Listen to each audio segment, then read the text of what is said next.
What happens when the daughter your parents called not worth investing in becomes the valedictorian they never saw coming? My parents paid my brother's full tuition, but told me to figure it out myself. 4 years later, I walked onto that graduation stage as the top student in my class. The look on their faces, priceless. But this story isn't about revenge. It's about what happens when you bet on yourself when nobody else will. My name is Sophia Greene, and 4 years ago, my parents told me I wasn't worth investing in. Today, I'm about to walk on stage as the top graduate, and the look on their faces will say it all. You see that cap and gown I'm wearing? I earned every thread of it. While my brother Ethan got his college tuition handed to him on a silver platter, I worked 2 jobs just to keep my head above water. They never once asked how I was doing, never once wondered if I needed help. But you know what? That's okay, because I've learned something my parents never taught me. I've learned that diamonds are made under pressure. But let me take you back to where this all started. Back to when I was 12 years old, standing in our kitchen, watching my mom pin Ethan's honor roll certificate to the refrigerator, right next to his Little League trophy. Mine was still crumpled up in my backpack because nobody had asked to see it. That was the moment I realized something that would shape the next decade of my life. In the Greene family, there was Ethan, the golden child, and then there was everyone else. And everyone else was just me. My parents had this way of talking about us that made it crystal clear who the favorite was. When people asked about their kids, it was always, Ethan's doing so well in school, and, oh, and Sophia's there too. Like I was some kind of afterthought. Some bonus child they'd forgotten they had. I remember one Christmas morning when I was 15. Ethan unwrapped a brand new laptop for his college prep courses. Me, I got a gift card to Target. $50, the same amount they'd spend on our neighbor's wedding gift. But here's the thing about being overlooked your whole life. It does something to you.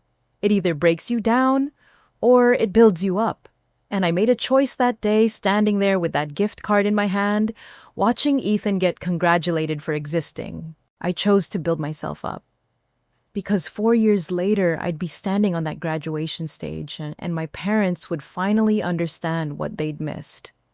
They'd finally see that the daughter they never invested in had become the woman they could never afford. The conversation that changed everything happened on a Tuesday night in March. I was 17, and college acceptance letters were starting to roll in. I'd gotten into 3 schools, and I was so excited to share the news with my family over dinner. We were sitting around our dining room table, the same table where we'd had 1,000 family meals, and I thought this would be one of the good ones. One of the memorable ones. I was wrong. So, my dad said, cutting into his steak, we need to talk about college plans. My heart started beating faster. This was it. This was when they'd tell me how proud they were, how they'd help me make my dreams come true. Ethan, my mom said, turning to my brother, we've been saving for your education since you were born. The college fund should cover your full tuition, room, and board, plus a little extra for books and expenses. I felt my stomach drop, but I tried to stay positive. Maybe they had a separate fund for me? Maybe this was just the beginning of the conversation. What about Sophia? Ethan asked quietly. He was looking down at his plate, and I could tell he already knew the answer. My dad cleared his throat. Well, Sophia, you'll figure something out. You always do. Just like that. 6 words that shattered 17 years of hope. You'll figure something out.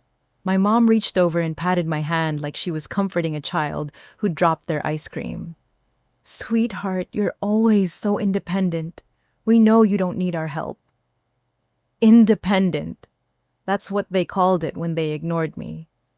Independent. Besides, my dad continued, Ethan has a real future ahead of him. He's going into engineering. You're more, he paused, searching for the right word. Creative. Creative. The way he said it made it sound like a disease. I looked around that table at the 3 people who were supposed to love me unconditionally, who were supposed to believe in me, who were supposed to be my safety net. And all I saw were strangers. Ethan was still staring at his plate.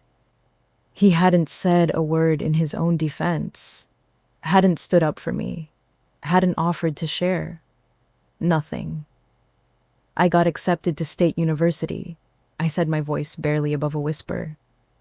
I got accepted to all 3 schools I applied to. That's nice, dear, my mom said, but she was already clearing plates, already moving on to the next thing. The conversation was over for her. But it wasn't over for me. It was just beginning. That night, I lay in bed staring at the ceiling, and I made a promise to myself.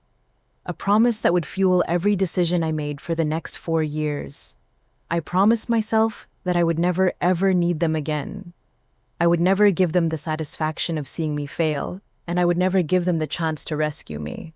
Because if they thought I was too independent for their help, I'd show them what independence really looked like.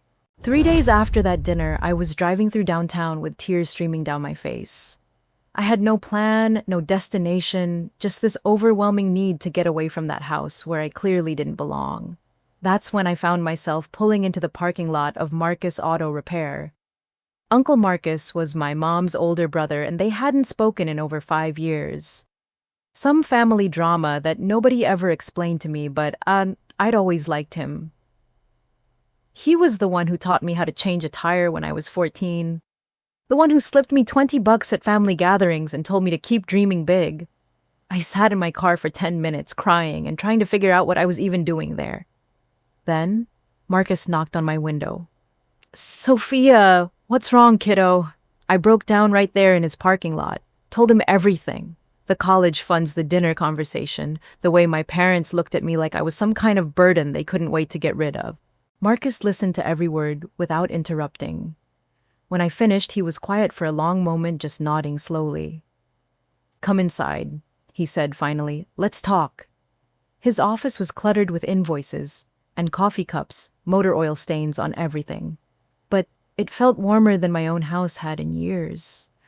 Your parents, he said, shaking his head. They've always been blind to what's right in front of them. But I see you, Sophia. I see how hard you work, how smart you are, how determined you are. And I'm telling you right now, you're worth betting on. Those words hit me like lightning. You're worth betting on. When was the last time anyone had said something like that to me? I can't give you $40,000, Marcus continued, but I can give you a start. He pulled out his checkbook and wrote me a check for $1,000. This covers your enrollment deposits. Now we need to get you some scholarships. That night, Marcus sat with me at his kitchen table with his old laptop, and we went to work. He showed me scholarship websites I'd never heard of. Local business scholarships, community foundation grants, essay contests, academic competitions. The secret, he said, is that most kids are too lazy to apply for the small ones. They only go for the big famous scholarships that everyone knows about. But you're going to apply for everything. $500 here, $1,000 there. It adds up. And that's exactly what I did. I turned my bedroom into a scholarship war room. I had spreadsheets tracking deadlines, essay requirements, transcripts needed. I wrote 37 different scholarship essays. Some nights, I was up until 3 in the morning crafting the perfect personal statement, or researching what each foundation valued most. My parents thought I was just being dramatic. Still playing with your college fantasies, my dad would say when he saw me at the kitchen table with my laptop and a stack of applications. But Uncle Marcus would check in with me every few days. How many applications did you submit this week? Good. Keep going. You're building your future one application at a time. By May, I'd applied to 32 different scholarships. Some were for $50, some were for $5,000. I didn't care about the amount. I cared about proving that I could do this on my own. And you know what happened? I started winning them. The first acceptance came from the Riverside Women's Club, $500 for academic excellence, then the Rotary Club Scholarship for community service, then a local business association grant for first-generation college students. Each acceptance letter felt like validation. Each check felt like proof that someone somewhere believed I was worth the investment. By the time I graduated high school, I had earned enough scholarship money to cover my first year of tuition, and then some. But more importantly, I had earned something my parents never gave me. I had earned confidence. College was supposed to be the best 4 years of my life. At least, that's what everyone told me. For Ethan, it probably was. While I was scraping together scholarship money and working 3 jobs, he was living it up in the dorms at State University. New friends, fraternity parties, campus dining plans, the full college experience that my parents had bought and paid for. Meanwhile, I was living in a cramped 4-bedroom apartment with 3 other girls sleeping on a mattress I'd bought used off Craigslist and eating ramen noodles for dinner more nights than I cared to admit. My roommates were nice enough, but they couldn't understand my schedule. I was up at 5 in the morning to open at the campus coffee shop classes from 9 to 3, then straight to my evening job at a local restaurant until 11 at night. Weekends were for my 3rd job cleaning office buildings downtown. I remember one of my roommates, Jessica, asking me once, "Don't you ever just want to hang out, go to a party, be a normal college student?" Normal. There was that word again, as if there was some standard way to do college that I was failing to meet. But here's what nobody understood. I wasn't just surviving college. I was thriving in ways they couldn't see. While other students were complaining about their marketing textbooks, I was putting that knowledge to work. I started noticing that a lot of the local businesses where I worked had terrible online presence. The restaurant where I waitressed didn't even have a Facebook page. The coffee shop had a website that looked like it was built in 1995. So I made them an offer they couldn't refuse. I'd build them proper websites, manage their social media, help them reach more customers, and they'd pay me a small monthly fee. Nothing huge at first, just $50 or $100 per business. It started with a coffee shop. I redesigned their entire online presence over a weekend, created an Instagram account, started posting pictures of their specialty drinks. Within a month, they were seeing 20% more customers, especially college students who found them online. Word spread fast in a small college town. Soon, I had 5 businesses, then 10, then 15. I was making more money from my little digital marketing side hustle than from my 3 traditional jobs combined. The best part, I could do it all from my laptop between classes during breaks late at night when the rest of the world was sleeping. While my roommates were out partying, I was building something that was actually mine. But nobody at home knew about any of this. My parents called exactly 4 times during my entire freshman year: Thanksgiving, Christmas, Easter, and my birthday. Each call lasted about 10 minutes and followed the same script. "How are your grades?" "Fine." "Are you managing your money okay?" "Fine." "Good. Well, we should let you go. Give our love to Ethan when you see him around campus." They always assumed Ethan and I hung out at school. They had no idea that we barely saw each other. He was in engineering. I was in business. He lived on the north side of campus. I lived off campus entirely. We were living completely different lives at the same university. Sometimes I'd see him at parties surrounded by his fraternity brothers, looking relaxed and happy, the way college students are supposed to look. And I'd feel this pang of something, not jealousy exactly, but longing for that kind of freedom, that kind of simplicity. But then, I'd go back to my apartment, open my laptop, and see the notifications from my business clients. New followers on their Instagram pages, increased sales from their online promotions, reviews from happy customers who found them through the marketing campaigns I'd created. And I'd remember that while Ethan was living the college experience my parents had paid for, I was building the career they said I'd never have.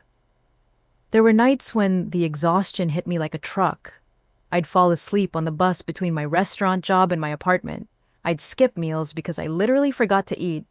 I'd wear the same jeans 3 days in a row because I didn't have time to do laundry. But there were also moments when I felt more alive than I'd ever felt in my parents' house.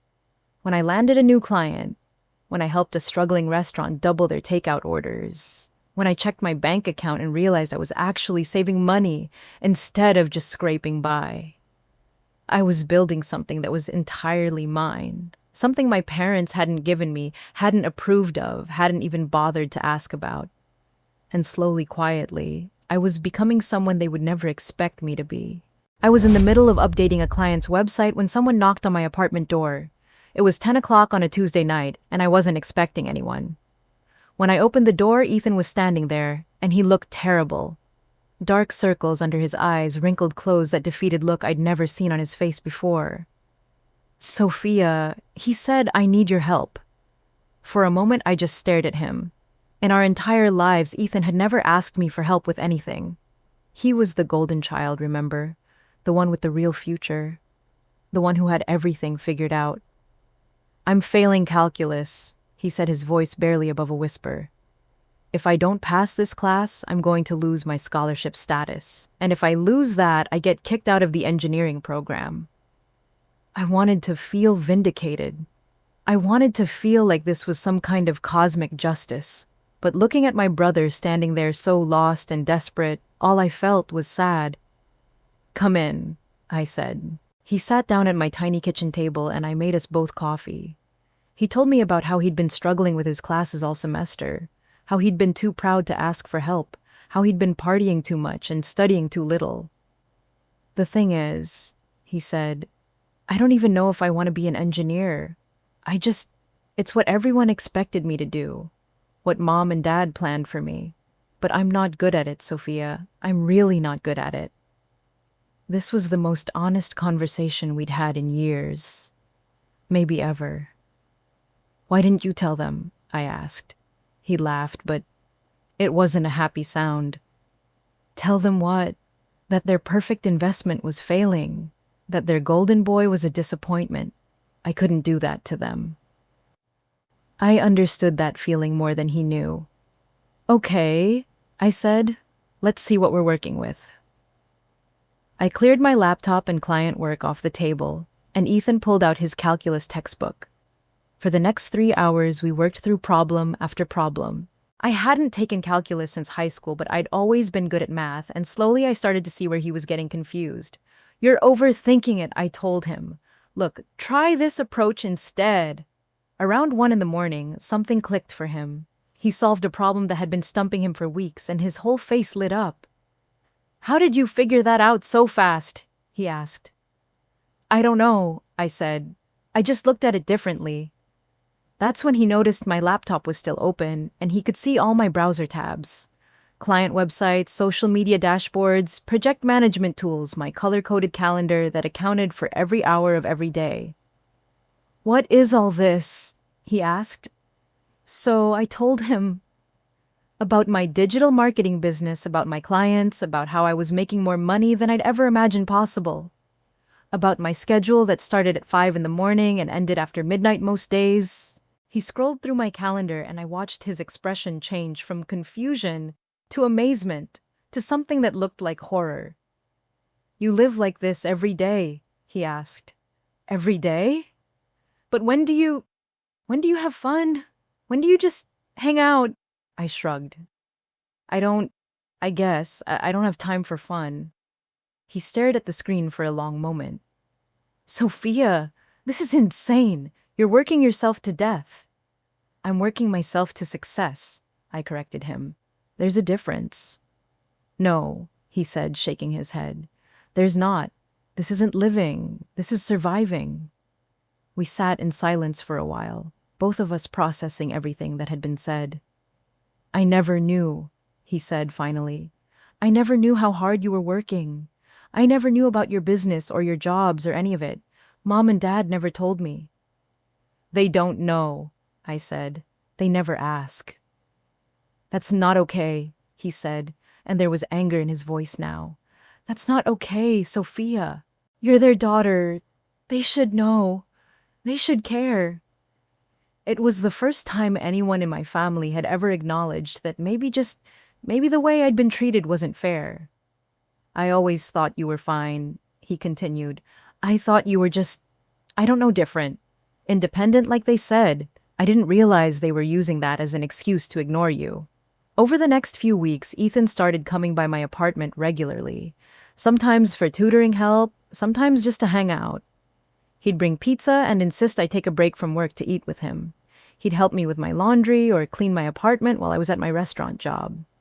Slowly, he started to see the real cost of my independence, the exhaustion I carried in my shoulders, the way I'd fall asleep mid-conversation, the fact that I owned exactly 3 pairs of jeans and wore the same shoes until they literally fell apart. "This has to stop," he said one night. "You can't keep living like this." "I'm fine," I said, which was my standard response to everything. "No, you're not fine. And I'm not fine either. We're both pretending to be people we're not because that's what our parents expect from us." That's when something shifted between us. For the first time in our lives, we weren't competing for our parents' attention. We were just 2 kids trying to figure out how to be themselves in a family that had very specific ideas about who we should be. Ethan passed his calculus class. But more importantly, he started questioning everything else. His major, his future, his relationship with our parents. And I started to realize that maybe I didn't have to carry the weight of the world on my shoulders, all by myself. Everything fell apart on a Thursday in October of my junior year. I was sitting in my business law class when my phone buzzed with an email that would change everything. It was from Davidson Restaurant Group, my biggest client. They owned 4 restaurants in town, and their monthly retainer was covering about 60% of my living expenses. The email was short and brutal. "Due to budget constraints, we'll be discontinuing our digital marketing services effective immediately. Thank you for your work." Just like that. No warning, no explanation, no gradual transition. They were cutting me loose and taking most of my income with them. I sat in that classroom staring at my phone, feeling like the ground had just disappeared beneath my feet. Without Davidson's monthly payments, I couldn't make rent. I couldn't afford groceries. I definitely couldn't afford next semester's tuition. I tried to stay calm, tried to tell myself I'd figure it out like I always did. But when I got home and actually ran the numbers, panic set in. I had enough money to last 3 weeks. Maybe 4 if I ate nothing but ramen and peanut butter sandwiches. The next few days were a blur of desperate phone calls and emails. I reached out to every potential client I could think of, offered discounts, promised results I wasn't sure I could deliver. But small town businesses don't move fast, and I didn't have time to wait for decisions. I applied for more scholarships, but most of them were for incoming students, not juniors, who were already halfway through their degrees. I looked into student loans, but my credit wasn't established enough to qualify for anything significant without a cosigner. And I knew exactly who I'd have to ask to cosign. The thought of calling my parents, of admitting that I couldn't handle things on my own, made me physically sick. After everything they'd said about my independence, after all the times they dismissed my dreams as unrealistic, I'd have to crawl back and prove them right. I'd have to admit that I wasn't worth the investment after all. By the end of the week, I was seriously considering dropping out. I sat in my empty apartment, surrounded by textbooks I couldn't afford to buy next semester, looking at acceptance letters from graduate programs I'd never be able to attend. Maybe my parents were right. Maybe I was being unrealistic. Maybe I should just give up and find some dead-end job that would pay the bills. That's when Ethan showed up. "You look terrible," he said, which was probably true. I hadn't slept in days, and I'd been living on coffee and stress. I told him everything. About Davidson pulling out, about the money running out, about my plan to drop out and disappoint everyone who had ever believed in me. "You can't quit," he said. "Sophia, you can't quit now." "Not after everything you've built." "I don't have a choice," I said. "I can't afford to stay." "Then we'll figure something else out. There has to be another way." But I was too tired to hope. Too tired to fight. Too tired to keep pretending I could handle everything on my own. The next morning, I was filling out the paperwork to withdraw from the university when my phone rang. It was Uncle Marcus. "Ethan called me," he said without preamble. "He told me what happened. Get in your car and come to the shop. Now." An hour later, I was sitting in Marcus's cluttered office telling him the whole story. He listened without interrupting, just like he had that day in the parking lot when I was 17. "You're not quitting," he said when I finished. "I won't let you." "Marcus, I can't afford to stay.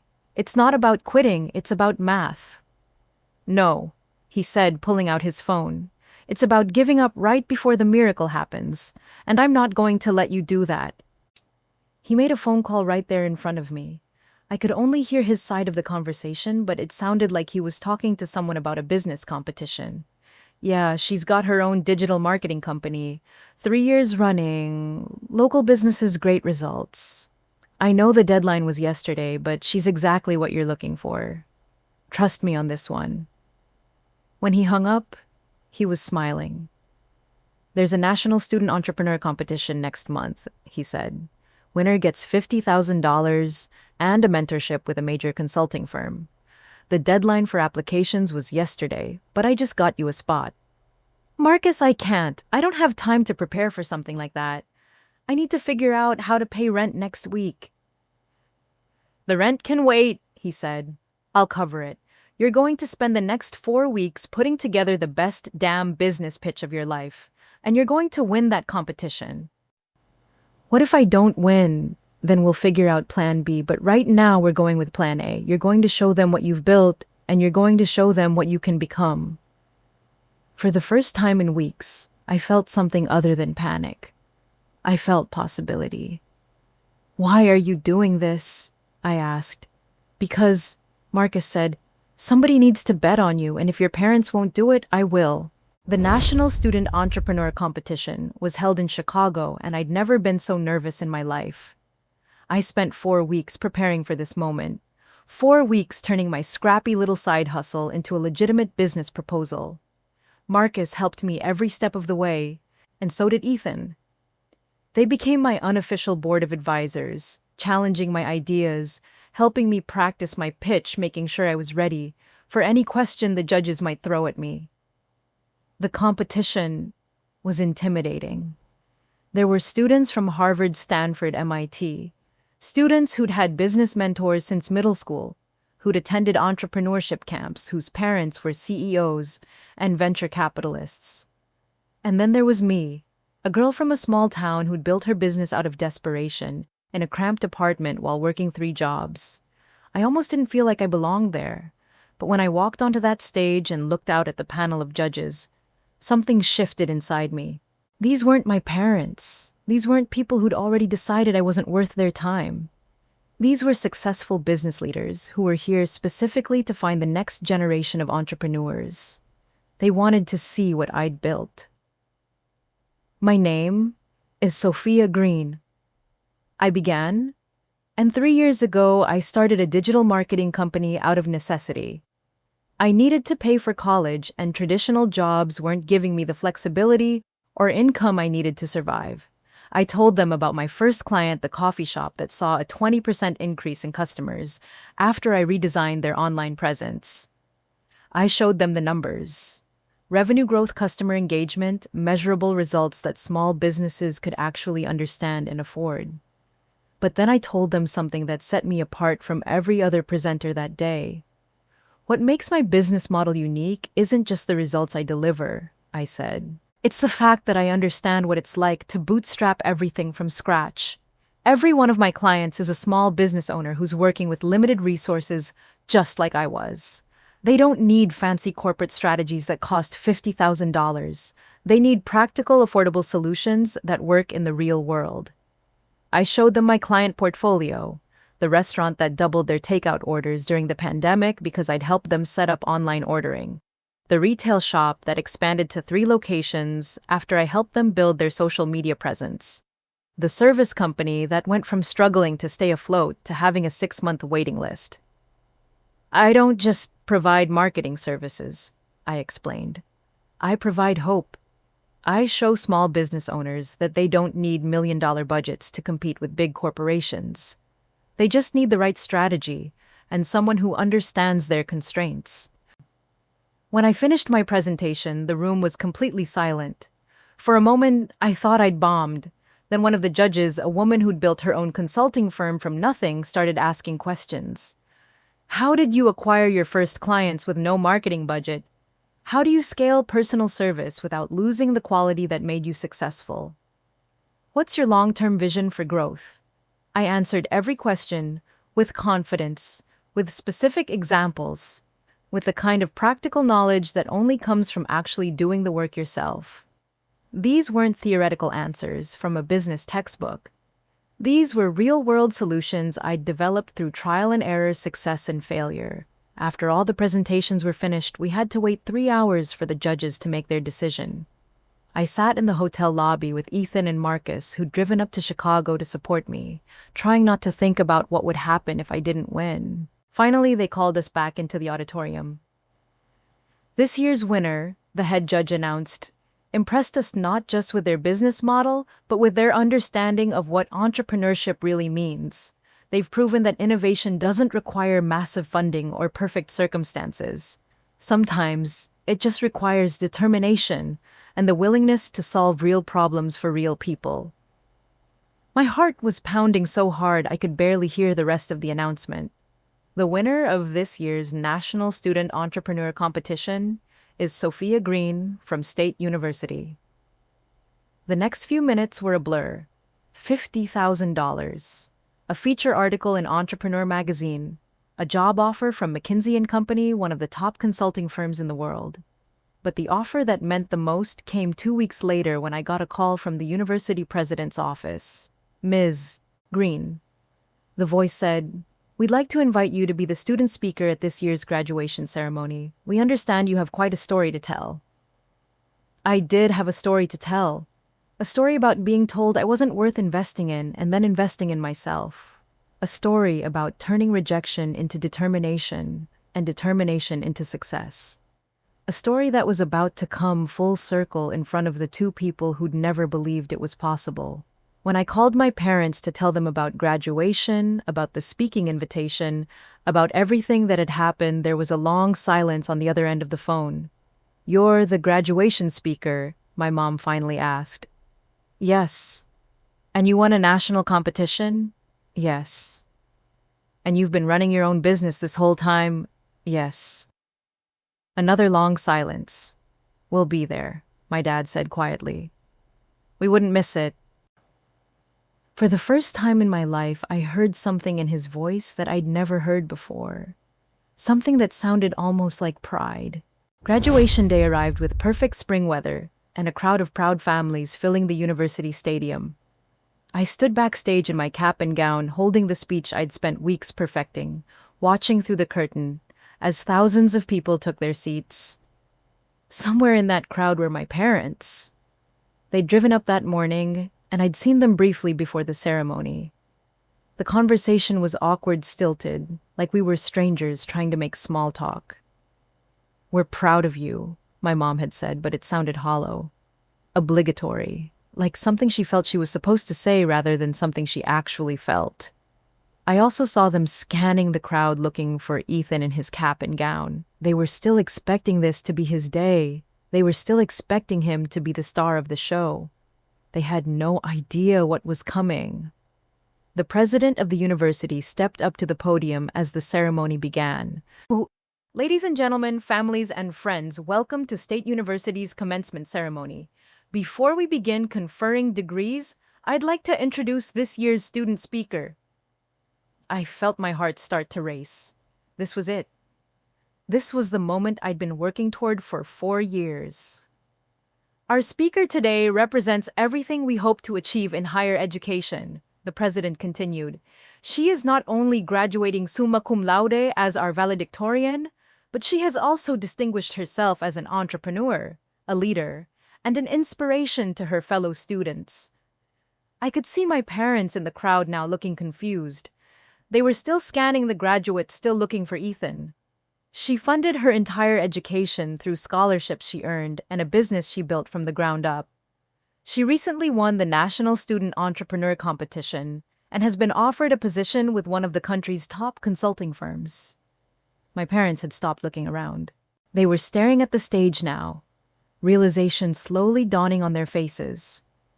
Ladies and gentlemen, please join me in welcoming this year's valedictorian and student speaker, Sophia Greene. The crowd erupted in applause as I walked across the stage. I could see my parents in the third row, their mouths literally hanging open in shock.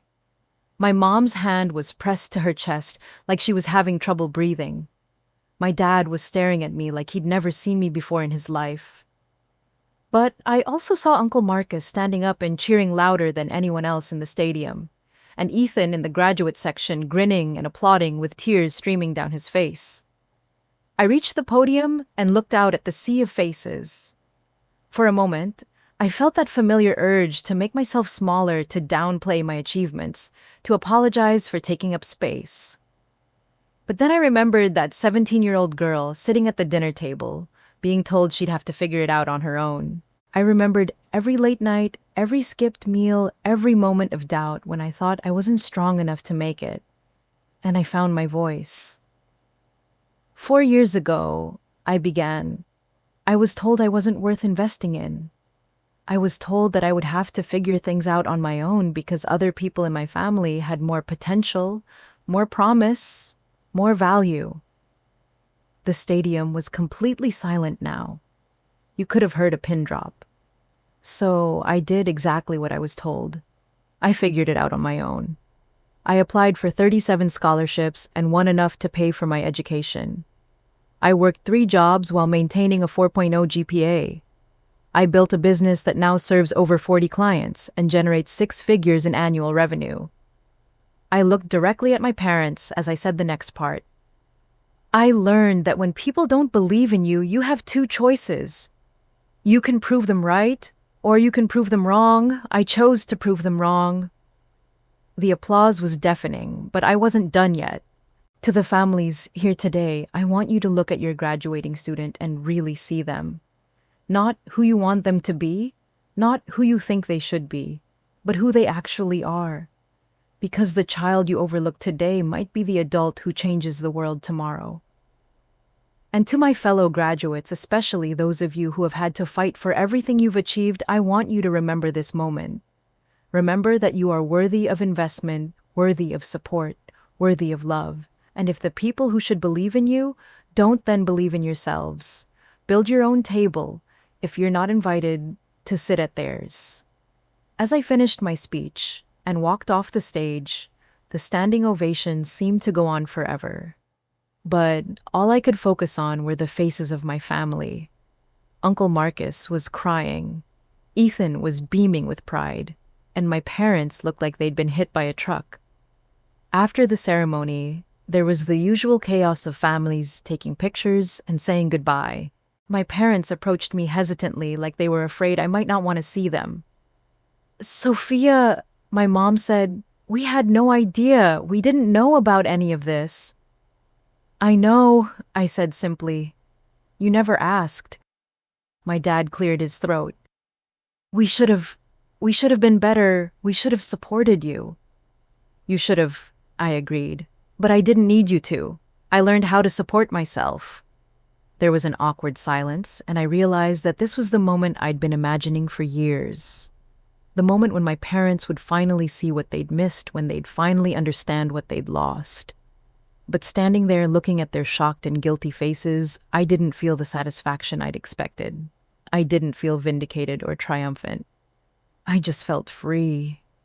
I have to go, I said. Uncle Marcus is taking Ethan and me out to celebrate. As the 3 of us walked away from the stadium together, I could feel my parents watching us go. Uncle Marcus had his arm around my shoulders, and Ethan was carrying my diploma like it was made of gold. You know what the best part of all this is, Ethan said as we reached the parking lot. What? You didn't do it to prove anything to them. You did it to prove something to yourself. He was right. This wasn't revenge. This was freedom. This was the moment I stopped needing their approval and started trusting my own. And as we drove away from that stadium, leaving my parents standing there in the parking lot, I realized something important. I wasn't their daughter who'd figured it out on her own anymore. I was Sophia Greene, entrepreneur, valedictorian, and the author of my own story. And my story was just beginning. Sometimes The best investment you can make is in yourself. Sometimes the family that raises you isn't the family that believes in you. And sometimes proving people wrong isn't about revenge, it's about proving to yourself that you were always worth it. What do you think? Have you ever had to bet on yourself when nobody else would drop a comment and let me know your story? And if you want to hear more stories about people who turned their biggest challenges into their greatest victories, make sure to hit that subscribe button and the notification bell. Trust me, you don't want to miss what's coming next. Thanks for listening, and remember you're always worth the investment even if you have to make it yourself.